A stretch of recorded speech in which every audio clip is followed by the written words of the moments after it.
What do I seem darker? Okay, maybe it's just, yeah. Okay, cool. So I have 15 so long, but the others are coming up. I'm going to be asking Lungelo random questions about literally anything in life. Are you up for the test? Yeah, I'm alright. Okay, cool. So the first question is, how do you, you're not supposed to look here. How do you gain your sex drive after birth? After birth? Yeah. As a woman? Oh, duh. Who gives birth? How do you gain your sex drive after birth? Yeah. I should ask you that. I know. I think your sex drive for women has a lot to do with, well, for men as well, it's got a lot to do with the mind. So it's got less to do with the actual physical stimulation. Mm-hmm. Because again, it's like you're stimulated physically, but then it's the mental process that goes on with it. So it's very tricky, but I don't think, I mean, some women don't lose their sex drive after birth, and some do. So what are the ones that lose it? Exactly. Well, then find something that really arouses you. Find something that find something that really arouses you. Find out why you have lost your sex drive. Because again, sometimes maybe even after birth, it's the fact that you know that something happened down there, or you the person that you're with, say your husband or girlfriend, thinks differently about you, and therefore that doesn't turn you on. Ooh. So it might be that. It might be the fact that your husband or boyfriend saw you give birth, for example, and then he's like, okay, well now I don't know how these things should happen. So if you then find out the actual reason why you think your sex drive has changed, lowered, then you can deal with the reasons for it. Okay, so the other question is, why do men refuse sex? Can they? And if they do, why? There's a lot of reasons for that, man. Same reasons why everyone refuses sex. Again, you need to be aroused firstly, and everyone is aroused differently. So, you refuse sex because maybe that's not what you want. So that's the reason why you refuse it. Yeah. Yeah. So just like anything. Mm-hmm. Okay, cool. So this one is, what are your inner childhood traumas or trauma, and how do you think they've impacted you? So this is a question that came about with a person trying to understand how people are wired. So in all honesty, what do you think your childhood trauma is, and what impact has it had in your life? Okay. Good question, man. The others are good questions too, but this is good because it's obviously personal, but I'll try not to make it personal. No, you have to. But, okay. There's a lot, man. Name one, girl. So I can go through even traumas that are now, because I mean, childhood is really not. You might think of it as a phase, but childhood is something that goes on with you because you always have your inner child within you. Mm-hmm. So, for instance, like being dissed, right? It might not be a big thing, but if someone tells you something about yourself that you really don't like, then it becomes a trauma. Becomes a micro trauma. So what is yours, babe? And how has it impacted you now? Yeah, well, I'm trying to get there. So you have, again, I've been dissed a lot. I've been dissed a lot about a lot of stuff, and it's partly why I have the personality that I have. You know, it's very not confrontational, but it's almost like don't back down type of thing. Because again, like I said, with traumas, it's a micro trauma that you can get, but then it can become like a post-traumatic stress type of trauma, whereby it actually changes you hormonally to the point where you act out or you lash out at certain things because of things that happened back then, or currently. So yeah, being dissed about a lot of stuff, you know, you're always on edge about it. You're always on edge, but oh flip, what if someone says this about me? What if someone says to me I'm not pretty or I'm ugly? Then it's like, and especially when they're serious, then it's like, well, how do you recover from that? Because now if someone else sees me, then how are they not going to notice what someone else noticed? So that's why you always have jabs ready. That's tricky as well. Possibly. That's why people always have jabs. Yeah, that's why people always have jabs, and it might not be. That's why people sometimes lash out like that. Mm-hmm. Doesn't have to be something that has happened. You might also see someone else go through it, and you're like, flip, I don't want to go through that. So if someone mentions something that's going to be remotely close to that, I'm going to act on it.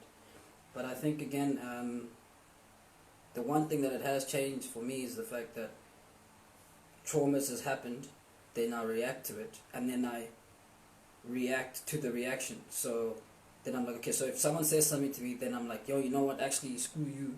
Then it's like, okay, well, was that the best way to handle it? Because then someone else is going to say it, then I'm going to keep doing it. And I'm going to keep doing it. It keeps burning me, and it keeps hurting me, because then it's like, the only reaction I have to it is just to have an impulsive reaction. Mm-hmm. And then I think a solution, again, for things like that is to kind of just understand where someone's coming from, listen to them, listen to understand, not listening to respond, and then be comfortable with what you have.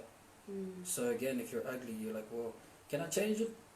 Probably not, right? And obviously it's different with guys and girls as well. You have a lot of guys that are very much like, you know what, I really don't care about it. And girls kind of take it personally. Much more in the sense of, if you tell a girl that she's ugly and she really feels it, then she goes on, you know, she wears a lot of makeup, she goes and covers herself so much that she doesn't really, she doesn't know who her true self is, because she's trying to be pretty. And that's how you get people that then, you know, always have makeup on, or always are wearing specific type clothes and don't want you to see them like this, and wear weaves all the time. I'm not saying it's the only reason that people do that, but I'm saying it's just it's a defense mechanism as well, you know. So yeah, I think the nice thing about that is that you can evaluate yourself and say to yourself, well, look, I change it, I'll change it. If I can't, then cool, someone said that about me, then I'm comfortable with it, and then people will just stop saying it, because it doesn't give them the effect that they think it should. Okay, so do you think if you then realize your traumas and you're not accepting them as they are, but you're realizing the negative impact of them and you're working through them? Or it's just a case of, you know what, it is what it is, I'm accepting that I've lived with the trauma, so it's part of me now? Yeah, it's a bit of both, because there are some traumas that you go through that you can never recover from. You know, there's, like, again, PTSD. You can be a soldier and go to war and then see some stuff that you're like, wow, man, like, I can never get over this. You can meet someone that's going to be a psychopath and is going to tear you into shreds that you can never recover from it. You get so deep down that you can't recover from it. It's the same with these shooters, these American shooters. Not American, but these guys that just go into such a deep hole that all they think about is killing people. You know, you get so deep down into your thoughts and into your negativity and into your own hell that the only thing that you can think of is to just lash out. And again, that's obviously extremes, but you get certain small things like that you're talking about now, that you can get micro traumas that, you know, it makes you retaliate, but then the more you retaliate, the angrier you get. The angrier you get, the better it is for the other people, because then they're like, I just have to say something small to this person, and then they react. And then it doesn't help you at all, because then you become an angry person, or you become a jealous person, you become a reactive person. So if you can change it, try to sit down and notice it when you're in your little own room.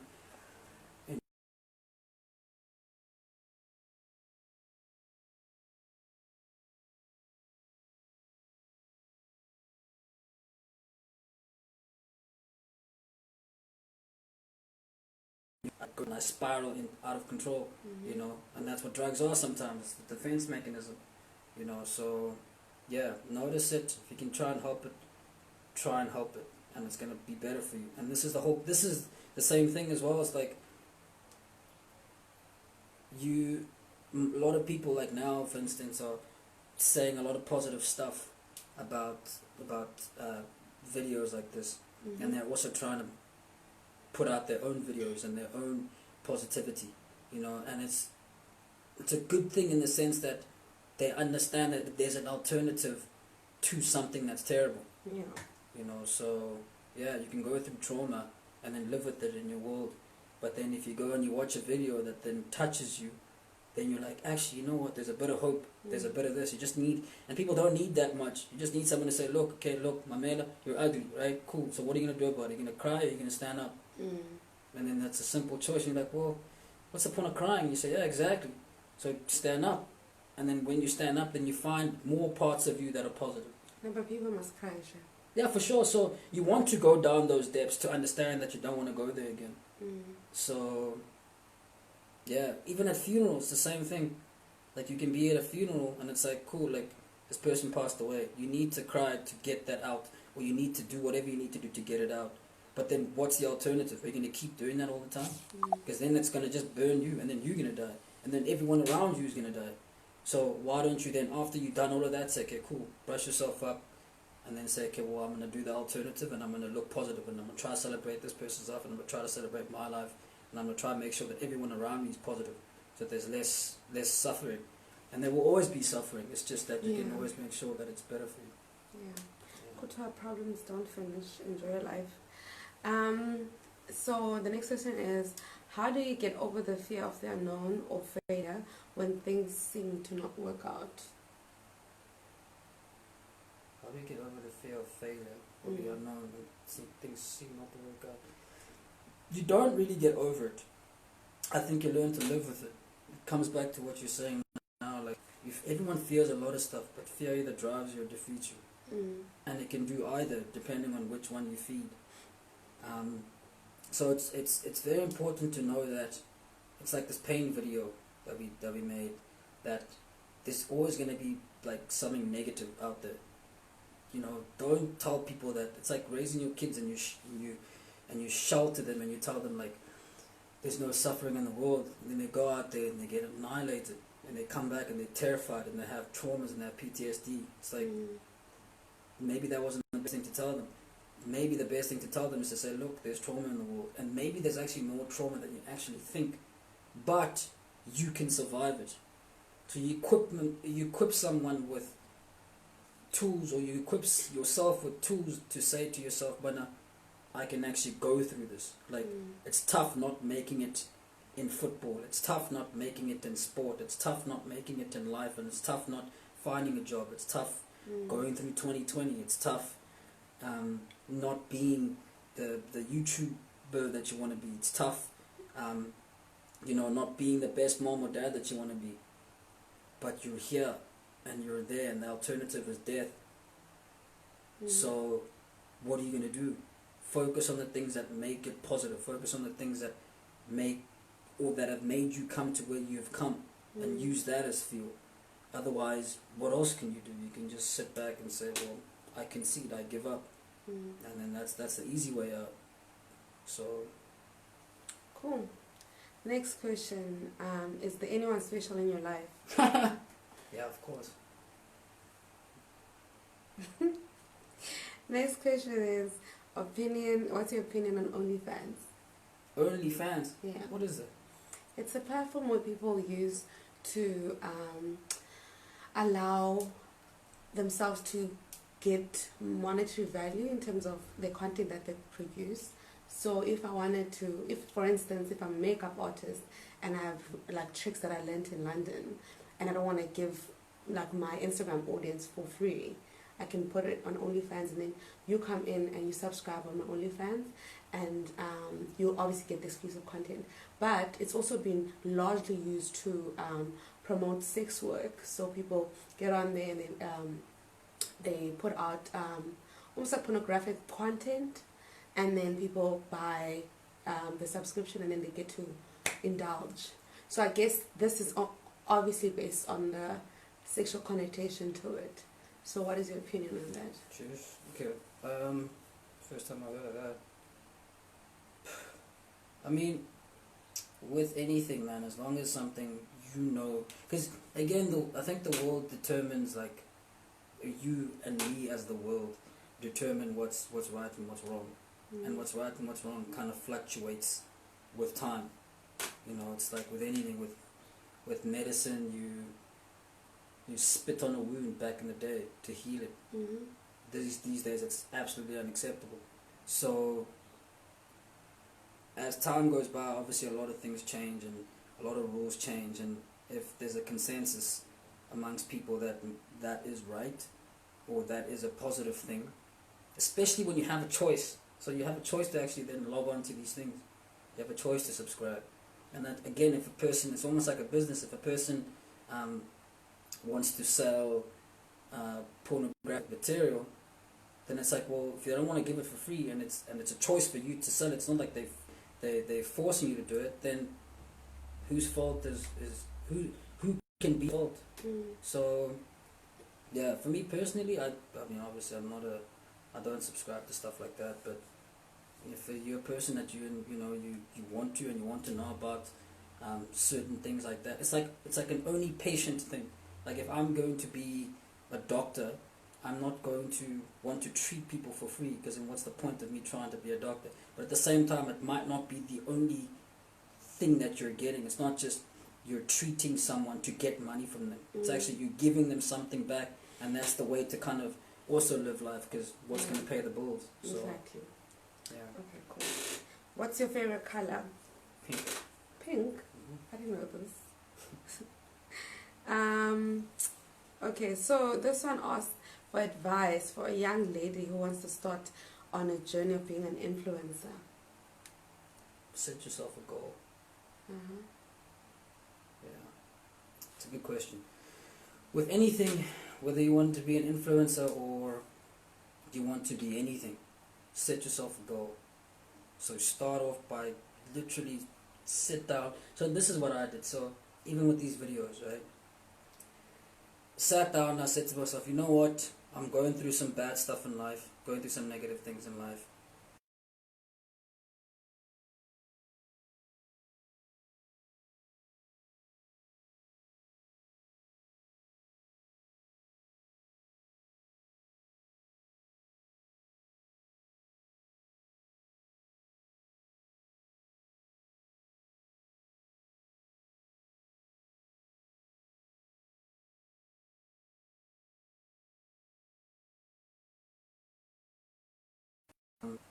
And I make myself feel better or do better things or know what better is for me. And I sat down for like a week, 2 weeks, bro, and I was like trying to see the things that I really enjoy, like when I'm actually really paying attention to stuff, when I'm really engaging in things, you know. So when I go outside and I interact with people, I really enjoy that. But again, it's like the people that I'm interacting with, what type of people am I interacting with, what kind of conversations am I having for me to actually enjoy it? Because if I'm outside and I'm having a conflict, that's still interaction, but I don't like that. But then it's like, well, I actually like conflict if it's going to be something that's going to be of use to someone else. Okay. So then I figured that out and I wrote that down. Actually, you know what? I don't mind having conversations about sensitive topics as long as it's going to benefit someone else. So I was like, okay, cool, let me write that down. And then after that I was like, okay, well, got all of those things down, what I like, what I didn't like, basically like structured it with a left and right. Then I said, okay, well, if I go through the things that I don't like or the things that I'm going through now for about a year, where will I be? And I was like, probably would have lost my job, probably would have been depressed, probably would have been down in the dumps, probably would have been an angry child. Like, just keeps on going, you know, on and on and on. And then I looked at the other side and I was like, well, what if I chase these things that I'm trying to get at? What if I try to engage in at least one conversation a day that is going to help someone else? What if I try to help someone else that can't help me back? What if I go out every day and try to play a sport or try to write something? Anything that I found that was really exciting for me, that was positive. Yeah. Where would I be in a year's time? You know, and I broke it up into like 3 months. Where would I be? Where would I be in 6 months? Where would I be? What if I lost weight and I really like, you know, gymming or exercising? Would that make me feel good? Yeah, actually it would. And then I found that out, and I was like, okay, well, now you have something that you can run towards, and you have something that you can run away from. And then you say, well, then let me do more of this because I don't want to be there. So answering this girl's question, it's the same thing. If you want to be a YouTuber, find out what about it that makes you want to actually do it. You know, do you want the money? Do you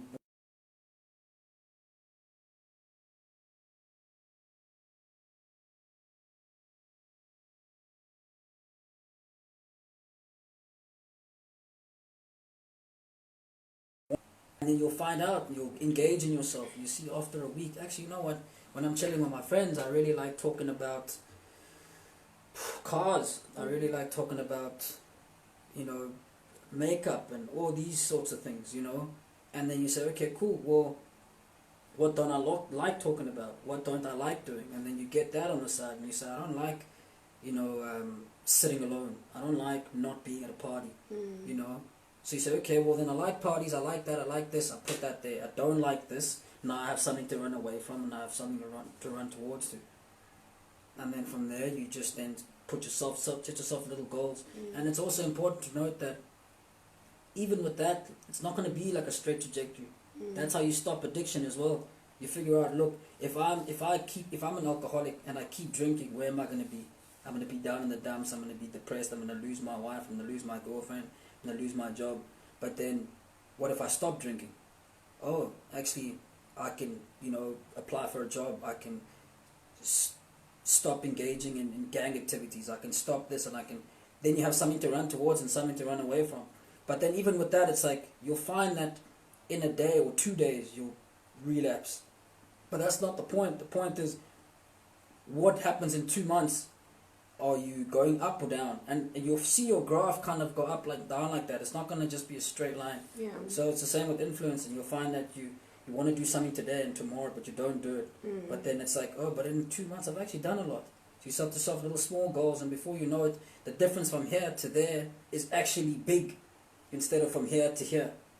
So, yeah. Okay. And if money was no object, what would you do all day?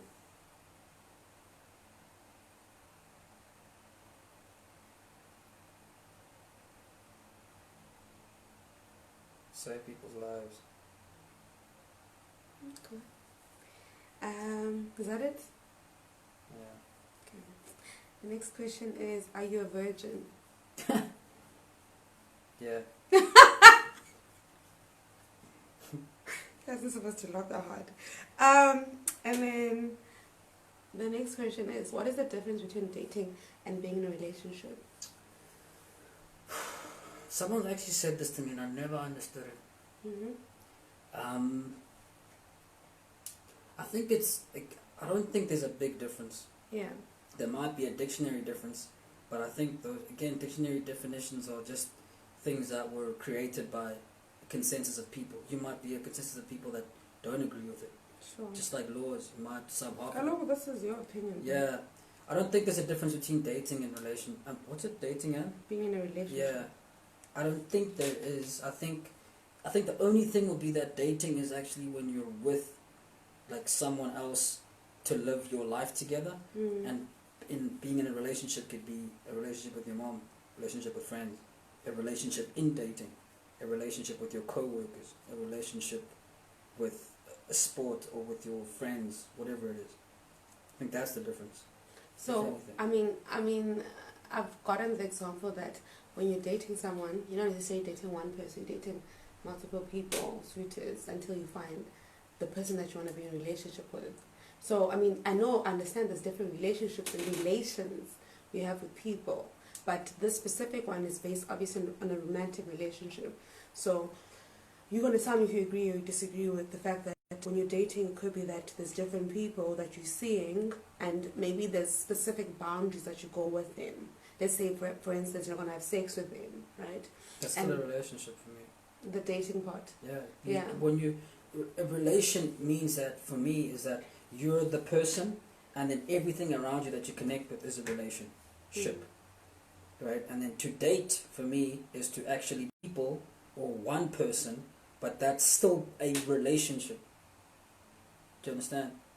So you Because can. that's the connection. So are you agreeing that you can date more than one person Yeah. and then be in a relationship with multiple people too? So again, like I'm saying, so to date, right, means that whatever relation that you have with that person, whatever relationship that you have, is something that you want to go further with, in terms of like a marriage or. Okay, next question. Doggy or woman on top?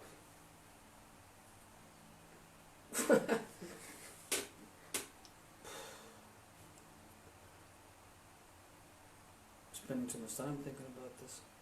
Yeah, you are. Like I said, because I'm a virgin and all of that, I don't really know. So maybe you can answer that.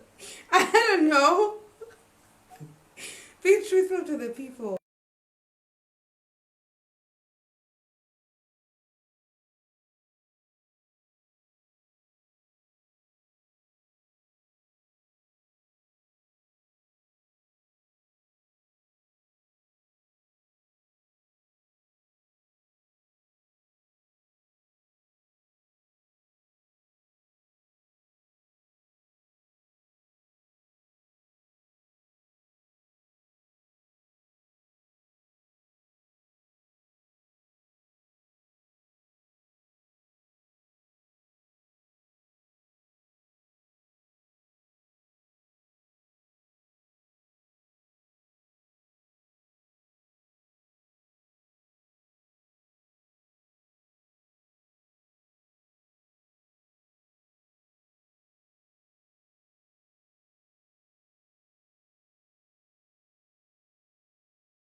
So I don't think.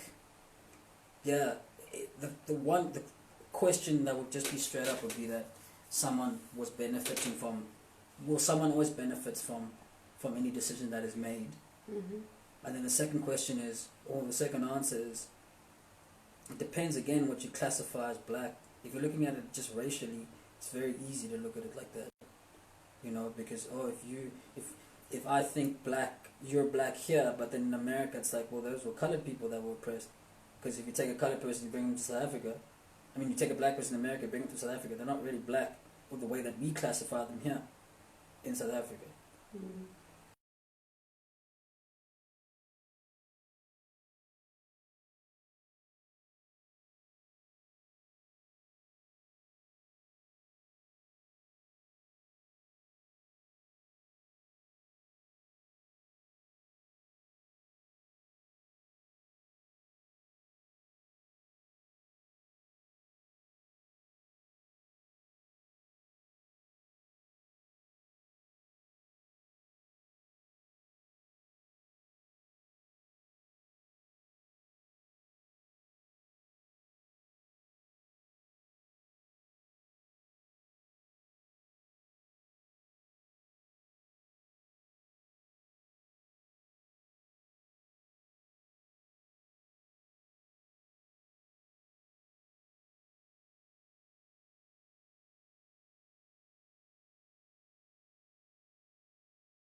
down.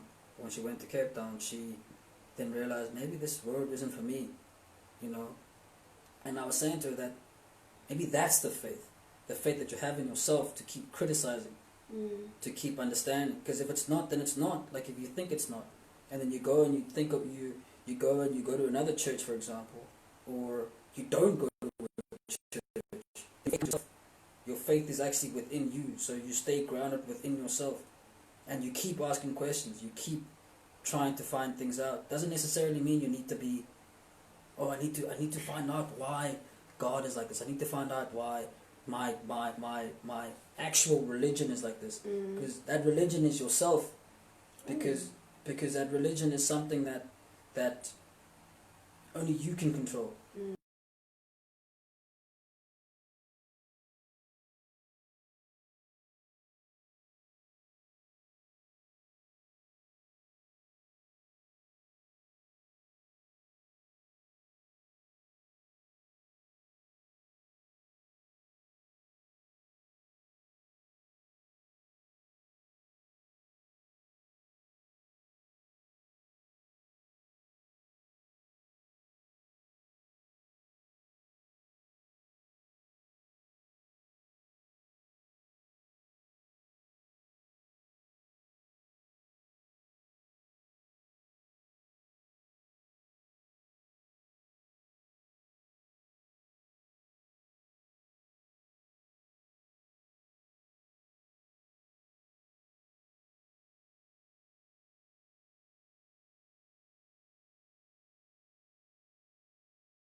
It's like your comfortability will then range according to what other people say about you, right?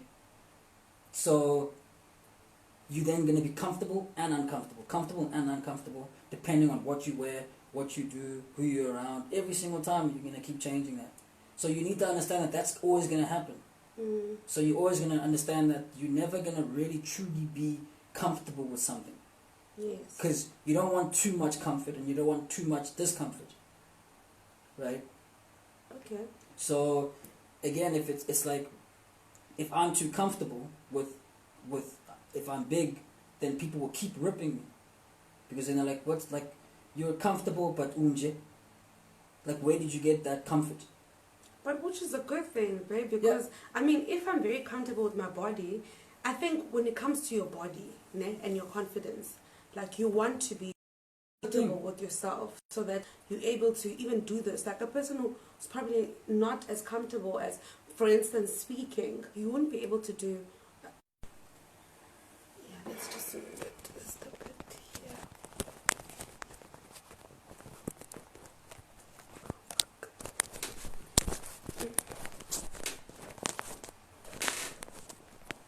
Okay, stay. Here I can. Yeah, so as I was saying, if you're not comfortable with speaking, for example, very easy example, you won't be able to come on here and even talk like this. Yeah, but so look, so we were talking about body, right? Yes. Yeah, so your body's gonna keep fluctuating every single time. Okay. Right? So every single time you wake up and you move, your body fluctuates. And perceptions of other people about you keep fluctuating as well. Mm-hmm. So for you to think that someone owes you comfortability, firstly, No, it's about themselves. Fine, speak. It's about, how can I be comfortable and secure with my body? The issue here is the inner self. Exactly. So it's not about the body. Okay. That's what I'm trying to say. So again, it's like, it's what I was trying to say to you about the first question that you asked me. But you need to actually find out about what about you makes you positive, and then focus on those things. So it's not necessarily your body sometimes. Sometimes the fact that you don't like, again, it's like, let's say someone disses you because you're very short. It's like, okay, well, what can I do? I can either change it or not, right? If I can't change it, then whatever. If I can change it, then I'll change it.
Thing that you want.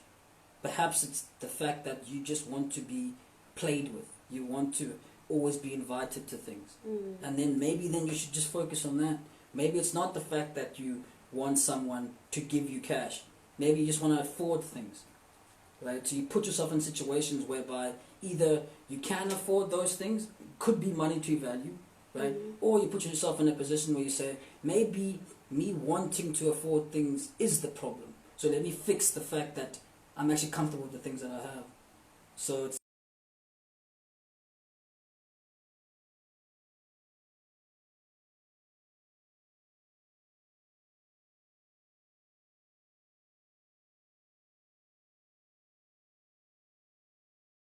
a conversation. She was a big girl as well, and she lost about 40 kgs. And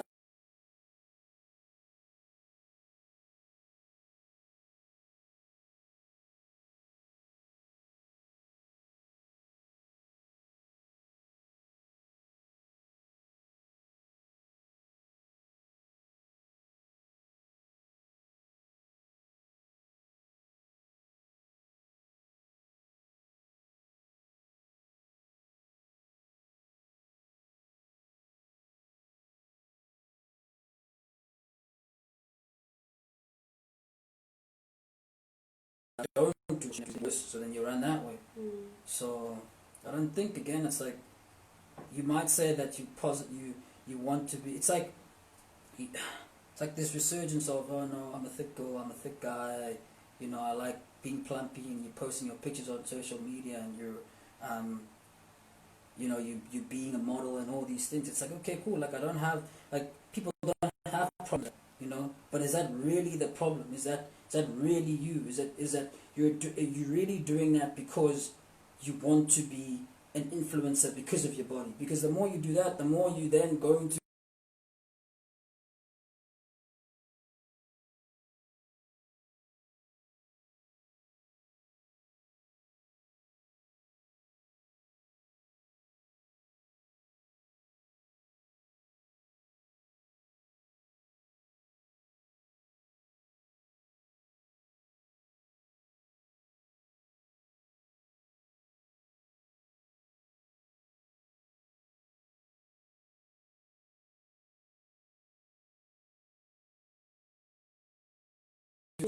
my partner says, hey man, I don't like what you said about this. Oh, okay, cool. It's positive, negative criticism. If it's negative, cool, it's not going to help me responding to it. If it's positive, okay, cool, well, maybe it was the wrong thing that I said. Let me change it. You always burn off a bit of yourself to re-emerge. You're not going to know everything about everything.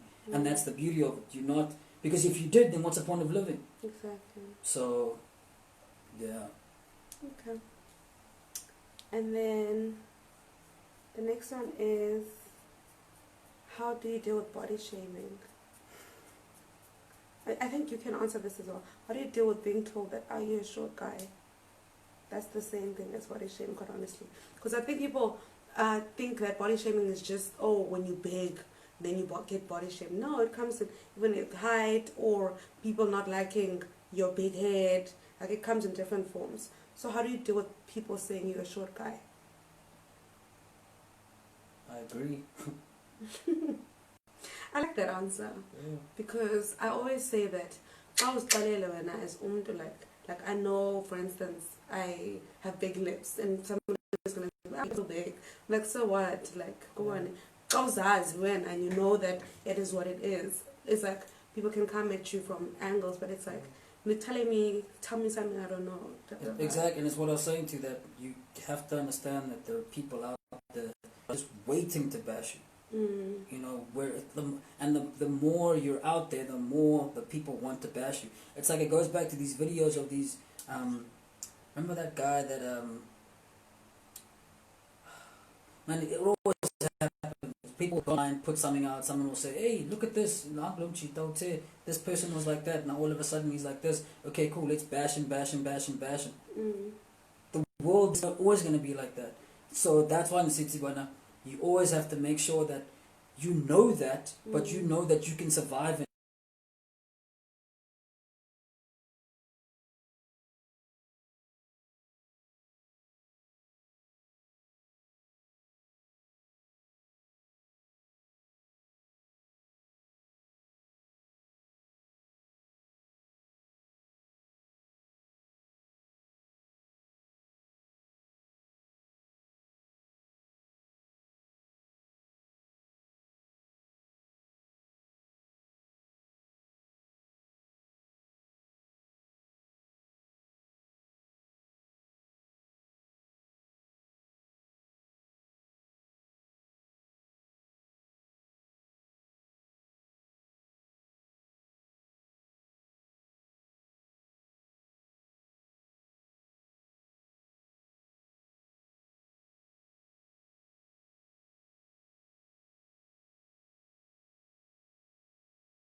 You know it's there, but then that drives you to then not pay attention to it and pay attention to the alternative.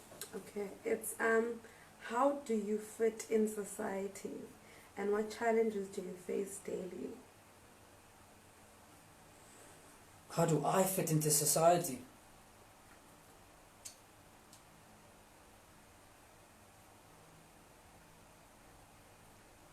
Find out what I like, and I do more of that, and I find out what I don't like, and I do less of that. So it's not too specific type of society, but it can be multiple. So yeah, because again, society. it's wherever you want to be, or wherever you happy. Yeah. So, because society can be anything, and society is always changing. Yeah. And society is yourself. You are a society of people. You know, you have your thought processes when you're with your friends. You have your thought processes when you're with yourself. You have your thought processes at work. Yeah. You have your thought processes with your mom, with your dad, or, you know, so those different people in your mind, almost schizophrenic type of mentality, you know. How's that? Like in the sense of like you have multiple personalities within yourself. Yeah. Like that, but it's not. I mean, it's not. There's a specific range of schizophrenia, but yeah. And you find out that when you're with your mom, what you really enjoy. You know, so I might be chilling with my boy, or you might be chilling with your friends, and you realize that I like drinking. But when I'm with my mom, nah, I don't like it anymore because I don't like the way it makes me feel as that type of person in there. Okay. So again, you find out what you like, do more of that. Find out what you don't like, do less of that. Okay. Yeah, you don't want to fit into like society because then they dictate